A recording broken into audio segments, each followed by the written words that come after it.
ఓం గణేశాయ నమః. ఓం శ్రీకృష్ణ పరబ్రహ్మణే నమః. శ్రీమద్భాగవతం నవమ స్కందం. సమస్త గురుమండలికి హృదయపూర్వక ధన్యవాదాలు తెలుపుకుంటూ నవమ స్కందం భాగవతం చదువుకుంటున్నాము. చంద్రవంశము పురూరవుడు. బ్రహ్మ మానసపుత్రుడైన అత్రి మహాముని యొక్క ఆనంద బాష్పపూరిత చూపుల నుంచి చంద్రుడు ఉద్భవించాడు. బ్రహ్మదేవుడు చంద్రునకు నక్షత్రాలపైన, ఓషధులపైన, విప్రులపైన ఆధిపత్యాన్నిచ్చాడు. అతనిని సోముడు అని కూడా అంటారు. అతడు రాజసూయ యాగాన్ని చేసి ముల్లోకాలను జయించాడు. అతడు అందరినీ ఆకర్షించగల సుందర రూపుడు గలవాడు. అతనిలో గర్వ అహంకారాలు చాలా ఉన్నాయి. ఆయన అందగాడు కదా, అందుకని ఆయన గర్వం కూడా ఎక్కువేనంట.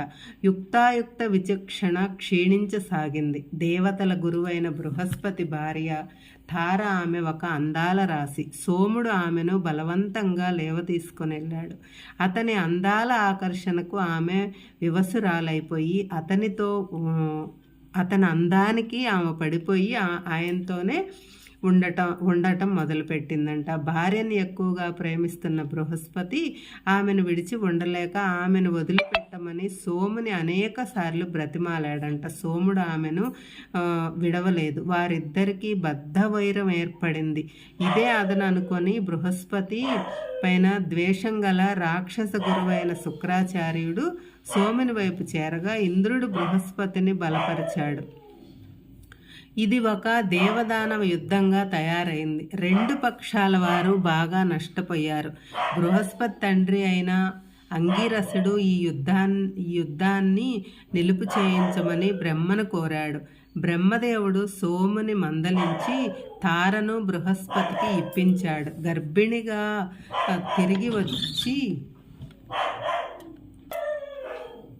తిరిగి వచ్చిన తార బంగారు మేని ఛాయతో ఉన్న ఒక అందాల బాలుని కన్నది. ఆ బిడ్డను చూడగానే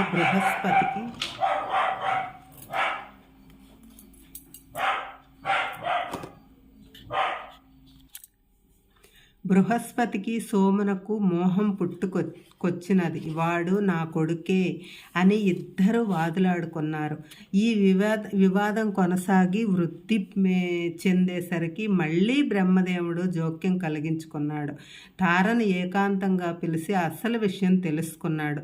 బిడ్డడు సోముని కొడుకని తెలుసుకొని అతనికి ఇప్పించాడు. ఆ బాలుడు బుద్ధిమంతుడని గ్రహించి బ్రహ్మవానికి బుధుడు అనే నామధేయం ఇచ్చాడు. బుధుడు అన్ని విధాల బుద్ధిమంతుడై రూపవంతుడై పెద్దవాడయ్యాడు. అతను వైవస్వతమను పుత్రుడైన శ్రాద్ధదేవుని పుత్రిక అయిన ఇళను ప్రేమించి ఆమె యందు పురూరవుడనే కుమారుని పొందాడు. పురూరవునకు తండ్రి యొక్క వివేకము, పితామహుడైన సోముని యొక్క సౌందర్యము సంక్రమించాయి. అతడు పెద్దవాడయ్యాడు. చంద్రవంశానికి ప్రప్రథమంగా మహారాజయ్యాడు. అతని గొప్పతనము, శౌర్యము, సౌందర్యము, ఔదార్యము, ధర్మనిష్టాది సద్గుణాలు దశ దిశలుగా వ్యాపించి పొగడబడుతున్నాయి. ఒకరోజు ఇంద్రసభలో నారదుడు పురూరవుని ఘనతను కొనియాడుతుండగా వినియున్న ఊర్వశికి అతనిపై మనస్సు లగ్నమైంది. మిత్రావరుణుల శాపం వలన ఆమె భూలోకంలో మానవ రూపంలో ఉండవలసి ఉండెను. ఆమె పురూరవుని వద్దకు వెళ్ళి అతని సౌందర్యం చూసి ముగ్ధురాలైంది. అతడు కూడా ఆమెను చూసి పరవశుడై దిగ్భ్రాంతి చెందాడు. కొంతసేపటికి ఇలా అన్నాడు: ఓ త్రిలోక సుందరి, నువ్వెవరు? నిన్ను చూసి నా మతి చెలిస్తుంది. నీకు సర్వము అర్పించాలనిపిస్తుంది. నీవు నా భార్యవు కాగలవా అని అడిగాడు.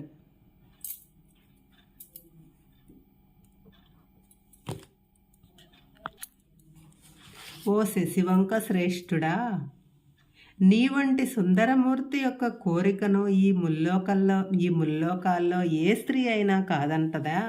కానీ నేను నీ భార్యను అవ్వటానికి నావి కొన్ని షరతులున్నాయి. వాటిని పాటిస్తానని నువ్వు మాట ఇవ్వాలి అంది. మొదటిది, ఈ రెండు పొట్టేళ్ళు నాకు ప్రాణ సమానమైనవి. వీటిని నీవు ఎల్లప్పుడూ కంటికి రెప్పలాగా కాపాడుతూ ఉండాలి. రెండోది, నీవెన్నడూ నాకు నగ్నంగా కనపడరాదు. మూడోది, నేను నేతిని తప్ప ఇంకేమీ భుజించను. నీకు కూడా నెయ్యి ఇష్టమై ఉండాలి. వీటికి నీవు సమ్మతిస్తే నేను నిన్ను సకల స్వర్గ సుఖాలలో ముంచి తేలుస్తాను అని చెప్పింది. రాజు అన్ని షరతులకు అంగీకరించాడు. వారు భార్యాభర్తలయ్యారు. ఒక్క క్షణం కూడా విడిచి ఉండకుండా రెయ్యింబగళ్ళు విహరిస్తూ వినోదిస్తూ శృంగార భోగాలను అనుభవిస్తూ ఎన్ని సంవత్సరాలు గడిపి వేశారో లెక్కలేదు అసలు. ఒకరోజు సభలో ఊర్వశి లేకపోవటం ఇంద్రుడికి ఎంతో వెలితి అనిపించింది. ఆమె ఎక్కడున్నా వెతికి తీసుకురమ్మని గంధర్వులు పంపించారు. వారు వెతికి ఆమె ఉనికిని కనిపెట్టి పురూరవుడు ఊర్వశి గాఢ నిద్రలో ఉన్న సమయంలో ఆ 2 పొట్టేళ్లను అపహరించి లాక్కొని వెళుతుంటే అవి అరచినాయి. ఆ అరుపులకు నిద్రాభంగమైన ఊర్వశి పక్కనే ఉన్న పురూరవునితో మండిపడి అతన్ని లేపివేసి నానా దుర్భాషలాడి అవమానించింది. నా ప్రాణ సమానమైన నా బిడ్డల వంటి పొటేళ్లను ఎవరో అపహరించుకొని పోతుంటే మగతనం లేని వాళ్ళలాగా కదలవేంది? నీవు గొప్ప వీరుడు అనుకొని నేను మోసపోయాను. ఇలాంటి భీరుడవైన నీకు చక్రవర్తిత్వం ఇచ్చిన బ్రహ్మ వెర్రివాడు అంటూ ఇంకా అనేకమైన మాటలు మాట్లాడింది. ఆ రోజు రోషంతో లేచి కత్తి పట్టుకొని పోయి గొర్రెలను విడిపించుకొని వచ్చాడు. ఆ సందడిలో అతని పంచ వీడిపోయి అతడు దిగంబరుడయ్యాడు. ఇంతలో ఇంద్రుడి మాయ చేత ఒక పెద్ద మెరుపు మెరిసి అతని నగ్న రూపాన్ని ఊర్వశి చూసింది. నియమభంగమైనందుకు మారు మాట్లాడకుండా అంతర్ధానమైంది. చంద్రవంశపు చక్రవర్తి అయిన పురూరవుడు పిచ్చివాళ్లాగా అయిపోయాడు.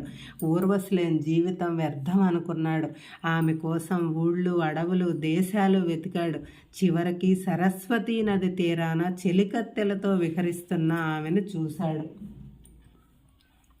దీనుడై ఇలా వేడుకొన్నాడు, ఓ ప్రీతమా, నన్ను విడిచి నీవు ఇలా ఎందుకు వెళ్ళిపోయావు? ఇది నీకేమన్నా న్యాయమేనా? నిన్ను విడిచి నేను ఉండగలనా? నాపై కరుణించి నా చెంతకు తిరిగి రావా? నీవు రాకపోతే నా శరీరం శిథిలమై కృషించిపోతుంది. చివరికి తోడేళ్ళు గద్దలు పాలు కాదా అని ప్రాధేయపడ్డాడు. ఆమె పక్కపక్క నవ్వుతూ ఇలాగంది, రాజా, ఒక ఆడదానికి దాసోహం అంటూ ఇంతగా దీనుడివై దిగజారిపోవటం చంద్రవంశపు చక్రవర్తి అయిన నీకేమన్నా పద్ధతేనా? స్త్రీల సంగతి ఇంకా నీకు పూర్తిగా తెలియదు. వాళ్ళు చపల చిత్తులు. తమ స్వార్థానికి అడ్డు వచ్చేవారిని క్షమించరు. తోడేళ్ల వంటి వారు, ముఖ్యంగా స్వేచ్ఛా విలాసాలకు అలవాటు పడినవారు ప్రేమ నటిస్తారు కానీ దయలేని వారు, నమ్మరాని వారు తమ మాటలలో అమృతం ఒలికిస్తారు కానీ చేతుల్లో చిచ్చు పెడతారు, చేతలతో చిచ్చు పెడతారు, ఎలాంటి పనికైనా సాహసిస్తారు. అందుచేత నా పైన కూడా నీకు అంతగా ఆశ పెట్టుకోవటం మంచిది కాదు. నీవు నన్ను సంవత్సరాంతంలో కలుసుకుంటే ఒక సర్వలక్షణ సంపన్నుడైన పుత్రుని పొందగలవు అని చెప్పి వెళ్ళిపోయింది. ఆమెను తిరిగి కలుసుకోబోతున్నందుకు, ఆమె తనకు ఒక వారసుణ్ణి ఇవ్వబోతున్నందుకు రాజు ఆనందంతో గంతులు వేశాడు. ఆమె కోరుకున్నట్లుగానే అతడు సంవత్సరాంతాన ఆమెను కలుసుకొని ఒక రాత్రి గడిపాడు. విడిపోయే సమయం వచ్చినప్పుడు అతను మళ్ళీ విచారంతో మునిగిపోయాడు. ఆమె దయతలచి ఇలా చెప్పింది, రాజా, నీవు గంధర్వులను ఆరాధిస్తే వారు నీకు మా లోకానికి వచ్చే పద్ధతి చెబుతారు అని చెప్పి వెళ్ళిపోయింది. పురూరవుడు గంధర్వులను ప్రార్థించాడు. వారు ప్రసన్నులై ఒక అగ్నిపాత్రనిచ్చి మంత్ర విధులను చెబుతారు. కానీ అతడు వాటిని గ్రహించలేక ఆ కుంపటిని ఆ వనంలోనే విడిచిపెట్టి నిరాశ చెంది వెళ్ళిపోతాడు. తరువాత త్రేతాయుగ ప్రారంభంలో పురూరవుని మనస్సులో వేదన ఆవిర్భవించింది. అతడు ఆ అగ్నిస్థాలిని అంటే కుంపటిని విడిచిపెట్టిన స్థలానికి వెళ్ళి చూడగా అక్కడ ఒక జమ్మి చెట్టు, దాని నుంచి ఒక రావి చెట్టు పుట్టి ఉన్నాయి. ఆ రావి చెట్టు కర్రతో 2 అరణలు చేసి మంత్రాలను ఉచ్చరిస్తూ మధించసాగాడు. దాని నుంచి జాతవేదుడనే అగ్ని పుట్టింది. ఆ అగ్ని పురూరుని పుత్రునిగా భావించబడింది. ఆ అగ్ని ద్వారా అతడు యజ్ఞేశుడైన శ్రీహరిని ఆరాధించి గంధర్వలోకము చేరి ఊర్వశిని పొందగలిగాడు. వారికి 6 పుత్రులు కలిగారు. వారి ద్వారా చంద్రవంశము విస్తరించింది. త్రేతాయుగానికి పూర్వం అంటే కృతయుగంలో అగ్ని అఖండమై ఉండేది. నారాయణుడొక్కడే దైవము. ప్రణవము అంటే ఓంకారం.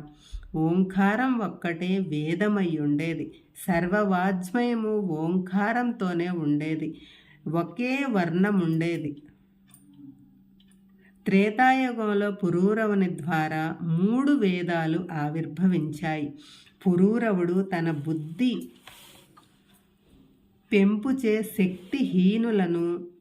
శక్తిహీనులకు కూడా కర్మ మార్గము సుగమమయ్యేటట్టు ఒక్కటిగానున్న అగ్నిని గార్హపత్యము, ఆహవనీయము, దక్షిణాన్ని అనే 3 అగ్నులను ఏర్పాటు చేశాడు. ఈ 3 అగ్నులు 3 వేదాలకు ప్రతినిధులు. పరశురామావతారం. పురూరవుని వంశంలో గాది అనే మహారాజ్ జన్మించాడు. అతనికి సత్యవతి అనే పుత్రిక ఉండేది. ఆ సత్యవతిని తనకిమ్మని భృగువంశం బ్రాహ్మణుడైన రుచీకుడు గాదిరాజును కోరాడు. అతడు ఎంతవరకు యోగ్యుడో తెలుసుకుందామని గాదిరాజు ఒక కఠిన పరీక్షను పెట్టాడు.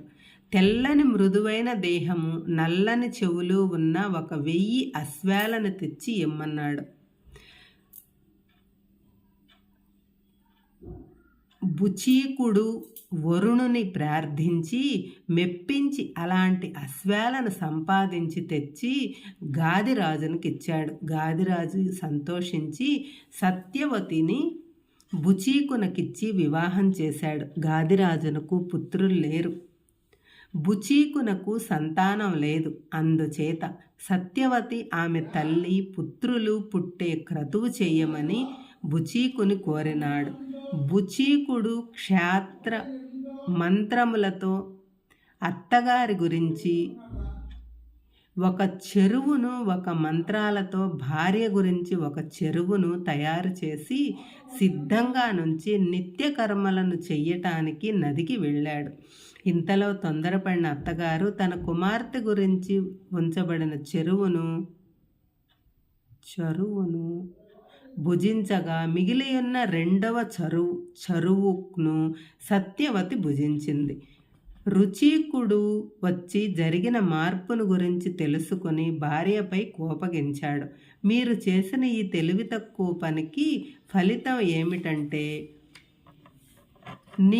నీకు పుట్టవలసిన బ్రహ్మజ్ఞాని అయిన బ్రాహ్మణుడు నీ తల్లికి రాజసిక తామసిక గుణాత్మకాలైన కామక్రోధాదులతో కూడిన కుమారుడు నీకు కలుగుతారు అని చెప్పగా ఆమె ఎంతో బాధపడింది. మార్గాంతరం చెప్పమని భర్తను వేడుకుంది. అప్పుడు బుచీకుడు ఇలా అన్నాడు, దీనిని పూర్తిగా తప్పించటం జరగదు, కానీ ఒక తరము తరువాత సంభవించేటట్లు చేయవచ్చు. దానివల్ల నీకు పుట్టబోయేవాడు సాత్వికుడవుతాడు, కానీ అతని పుత్రుడు మాత్రం క్షాత్ర గుణాలతో ఘోర స్వభావుడవుతాడు అని చెప్పగా ఆమె తృప్తి చెందింది. ఆమెకు శాంత స్వభావుడైన జమదగ్ని జన్మించాడు. తరువాత కొన్నాళ్లకు సత్యవతి కౌశికీ నది అయి లోకపావని అయింది. జమదగ్ని రేణువు యొక్క కుమార్తె అయిన రేణుకను వివాహమాడాడు. వారికి విష్ణు అంశతో పరశురాముడనే పుత్రుడు జన్మించాడు. అతనికి క్షాత్ర గుణాలు మెండుగా ఉన్నాయి. అతడు క్షత్రియ ద్వేషి, క్షత్రియ వంశనాశకునిగా ప్రసిద్ధికెక్కాడు. హయ వంశపు రాజులలో కార్తవీర్యార్జునుడు గొప్పవాడు.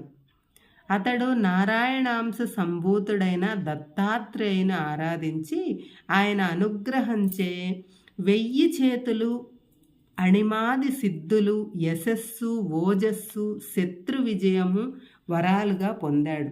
ఒకరోజు ఆ రాజు తన భార్యలతో రేవా నదిలో జలక్రీడలాడుతూ తన 1000 చేతులతో నదీ ప్రవాహాన్ని అడ్డగించగా ఆ జలమంతా నిలిచిపోయింది.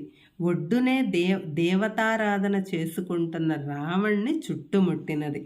రావణుడు పట్టలేనంత ఆగ్రహంతో కార్తవీర్యార్జునితో పోట్లాడి రాగా అతడు రావణుని ఒక కోతి పిల్లను పట్టుకున్నట్లు పిడికిలితో పట్టుకొని రాజధాని అయిన మహష్మతి నగరానికి తెచ్చి బంధించి తరువాత విడిచిపెట్టేశాడు. రావణుడు తీవ్ర అవమానంతో వెళ్ళిపోయాడు. ఒకనాడు కార్తవ్య వీరుడు వేటకు వెళ్ళి అలసిపోయి ఆకలితో జమదగ్ని ఆశ్రమాన్ని ప్రవేశించాడు. మునీంద్రుడు రాజునకు సకల పరివారానికి ఆదరముతో ముష్టాన్నం పెట్టించాడు. రాజు ఆశ్చర్యపోయి ఇది అంతా ముని వద్దనున్న కామధేనువుచే ప్రసాదించబడినట్టు తెలుసుకొని మునిపై అసూయ చెందాడు. ఆ కామధేనువును తోలుకొని రమ్మని భట్లను ఆజ్ఞాపించాడు. వాళ్ళు బలవంతంగా ఆ కామధేనువు లాక్కొని పోయారు. తరువాత ఆశ్రమానికి వచ్చిన పరశురాముడు విషయం తెలుసుకొని ఉగ్రుడై కవచ గండ్రగొడ్డలి విల్లమ్ములు ధరించి సింహంలాగా లభించి వెళ్ళాడు. భూమి దద్దరిల్లేటట్లు గర్జిస్తూ క్రోధావేశపరుడై ప్రళయకాల రుద్రుని వలె నడిచి వస్తున్న బ్రాహ్మణ యువకుడైన భార్గవరాముని చూసి వీర్యార్జునుడు మహాబలగర్వ అహంకార దర్పాలతో అట్టహాసంగా నవ్వుతూ ఇలా అన్నాడు. వీర్యుడు రథగజ తురగ పదాది దళాలతో కూడిన 15 అక్షౌహిణుల సైన్యముతో భార్గవరాముని ఎదుర్కొన్నాడు. పరశురాముడు వీరావేశాలతో గండ్రగొడ్డలతో చిందులు వేస్తూ విజృంభించాడు. శత్రువుల బాణాలను గడ్డిపోచల్లాగా ఖండించి పారేశాడు. వరి మొక్కలను కోసివేసినట్లు సైనికుల కాళ్ళు తెగగోశాడు. ఏనుగుల కాళ్లను తొండాలను అరటి బోదెల వలె నరికివేయగా అవి భయపడి తమ సేనలనే తొక్కివేసి నాశనం చేశాయి. నేలగూలిన సేనను చూసి ఆ బ్రాహ్మణుడొక్కడే ఇంత సైన్యాన్ని హతమార్చాడే, వీడు సామాన్యుడు కాదు, ఉపేక్ష చేయరాదు అని తలపోసి తన 500 చేతులతో బాణాలు 500 చేతులతో ధనస్సులను పట్టుకొని శరవర్షం కురిపించాడు. అప్పుడు భార్గవరాముడు తన ధనస్సును ఎక్కుపెట్టి ఒక్క బాణముతోనే కార్తవీర్యుని 500 ధనస్సులను ముక్కలు చేశాడు. అప్పుడు అతడు చెట్లను బండరాళ్లను తన 1000 చేతులతో పీకి విసురుతుంటే పరశురాముడు వాటినన్నింటినీ ఖండిస్తూ చివరి కార్తవీర్యాన్ని 1000 చేతులను ఖండించి వేశాడు. అతడు కొండవలే నేలకూలగా అతని శిరస్సును కూడా ఖండించి వేశాడు. అతని యొక్క 10,000 మంది పుత్రులు భయపడి పారిపోయారు. శత్రునాశనం సంపూర్ణమైన తరువాత భార్గవరాముడు కామధేనువుని దూడను ఆశ్రమానికి తోలుకొని వెళ్ళాడు. జమదగ్ని పరశురాముడి నుంచి క్షత్రియ క్షయమును గురించి వివరాలను తెలుసుకుని చాలా ఖిన్నుడయ్యాడు. ఇలా బోధించాడు: కుమారా, రామ, దేవతలు రాజునందు తమ తమ అంశలను ఉంచుతారు.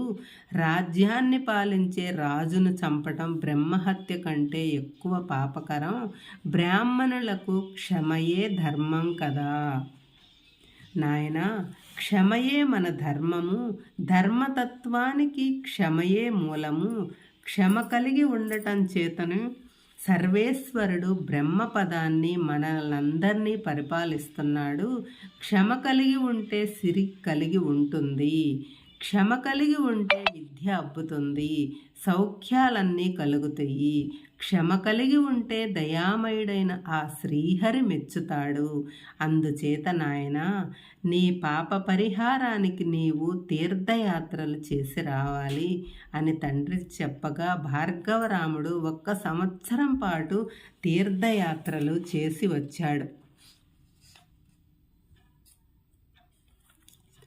ఒకరోజు జమదగ్ని భార్య అయిన రేణుక నీళ్లు తేటానికి నదికి వెళ్తుండగా అక్కడ చిత్రరథుడనే గంధర్వుడు అప్సరసలతో జలకాలాడుతుండటం చూసింది. ఆహా, ఇతడెంత అందంగా ఉన్నాడో అనుకొని క్షణంసేపు ముగ్ధురాలైపోయి అక్కడే కాలయాపనం చేసింది. భర్త యజ్ఞ అగ్నిహోత్రాన్ని కర్మలను ఆలస్యమైంది. గుర్తుకు వచ్చి వడివడిగా తడబడే అడుగులతో కడవనెత్తుకొని అడలిపోతూ వచ్చిన భార్య యొక్క తత్తరపాటును చూసి జమదగ్ని దివ్య దృష్టితో అంతా గ్రహించి ఆమె మానసిక వ్యభిచారానికి పాల్పడిన పాపానికి ఆమె శిరస్సును ఖండింపుడని ఒక్కొక్క కుమారుని పిలిచి ఆదేశించారు. ఆ ఘోర కృత్యాన్ని నేను చెయ్యలేను అని ప్రతి ఒక్కడూ చెప్పగా ఆఖరివాడైన పరశురాముణ్ణి పిలిచి తల్లిని అన్నల శిరస్సు ఖండింపమని తండ్రి ఆజ్ఞాపించాడు. అతడు మాట్లాడకుండా తండ్రి పాదాలకు మొక్కి ఎటువంటి సంకోచము లేకుండా తండ్రి ఆజ్ఞను నెరవేర్చాడు. అలా చేయకపోతే తండ్రి శపిస్తాడని, చేస్తే సంతోషిస్తే వరమిస్తానన్నప్పుడు మృతులను బతికింపమని కోరవచ్చునని రాముడు భావించి తండ్రి ఆజ్ఞను వెంటనే నెరవేర్చాడు. అతడు ఊహించినట్టే అతని పితృవాక్య పాలనకు సంతోషించి తండ్రి వరం కోరుకోమన్నాడు. తండ్రి, నాచే చంపబడిన నా తల్లి సోదరులను పునర్జీవులుగా కావాలని, వారు చంపబడి బ్రతికిన విషయం వారికి తెలియకుండా ఉండాలని నేను వరము కోరుకుంటున్నాను అని వేడగా జమదగ్ని యొక్క ఆగ్రహం పోయింది. అతడు అందరినీ బ్రతికించగా వారు అప్పుడే నిద్రలుంచి లేచిన వారిలా లేచి కూర్చున్నారు. పరశురామునిపై పగ తీర్చుకోవాలని పొంచియున్న కార్తవీర్యార్జుని పుత్రులు ఒకనాడు అతని ఆశ్రమంలో లేని విషయం గ్రహించి ఏకాంతంగా ధ్యాన నిష్టలో కూర్చుని ఉన్న జమదగ్ని ముని శిరస్సును ఖండించి వెళ్ళిపోయారు. నిస్సహాయ అయిన రేణుక గుండెలు బాదుకుంటూ రామా రామా అని అరవసాగింది.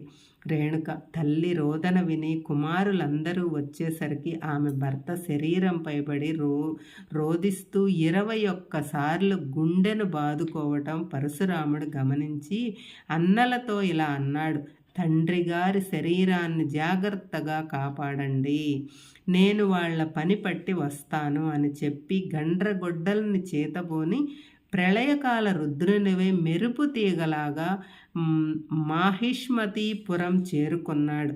కార్తవీర్యుని పుత్రులందరినీ తన గండ్రగొడ్డలికి ఆహుతి చేసి హతమార్చాడు. అయినా అతని ఆగ్రహం శమించలేదు. భూమి మీద క్షత్రియుడెవ్వడూ మిగిలి ఉండరాదని ప్రతినభూని 21 సార్లు భూమండలమంతా గాలించి క్షత్రియులను నిశ్శేషంగా అంతము చేశాడు. రాజుల రక్తంతో 5 మడుగులు నిండిపోయినవి. అవి శమంత పంచకమనబడే పుణ్యక్షేత్రములయ్యాయి. తండ్రి తలను శరీరముతో చేర్చి యాగం చేశాడు. జమదగ్ని సంకల్ప శరీరాన్ని పొంది సప్తఋషి మండలం చేరాడు. రాజులను చంపి గెలిచిన భూభాగాలను, హోత మొదలైన యజ్ఞకర్తలను, సదస్యులను ఇచ్చివేశాడు. పరశురాముడు యజ్ఞం ముగించిన తరువాత సరస్వతీ నదిలో అవభృత స్నానము చేసి పవిత్రుడయ్యాడు. పరశురాముడు ఇప్పటికీ మహేంద్ర పర్వతంపై తపోనిష్ఠుడై ప్రకాశిస్తున్నాడు. ఈ విధంగా దుష్టరాజులను అంతమొందించటానికి శ్రీహరి అవతరించాడు. బుచీకుడు చేసిన క్రతువు వలన గాదిరాజునకు అగ్ని తేజస్సుతో విశ్వామిత్రుడు జన్మించాడు. అతనికి 9 పుత్రులు. అతని క్షాత్ర ధర్మాన్ని విడిచి బ్రహ్మర్షి అయ్యాడు. హరిశ్చంద్రుడు చేసిన నరమేధ యాగములోని యజ్ఞ పశువైన సునస్సేపుడనే భృగువంశపు బ్రాహ్మణ యువకుని దేవతలు కరుణించి విముక్తి చెయ్యగా అతనిపై జాలిపడి విశ్వామిత్రుడు అతనిని పుత్రునిగా తెచ్చి తన 100 మంది కొడుకులతో అతనిని అన్నగా స్వీకరింపమంటాడు. వారిలో మొదటి 50 మంది నిరాకరించారు. రెండవ 50 మంది సునస్సేపుని దేవరాతుని తన అన్నగా స్వీకరిస్తాడు. విశ్వామిత్రుడు మొదటి 50 మందిని మ్లేచ్చులు కండు అని శపించి దేవరాతుని అన్నగా స్వీకరించిన మధుచందుడు మొదలైన 50 మందిని సంతానవంతులు కండు అని దీవించాడు.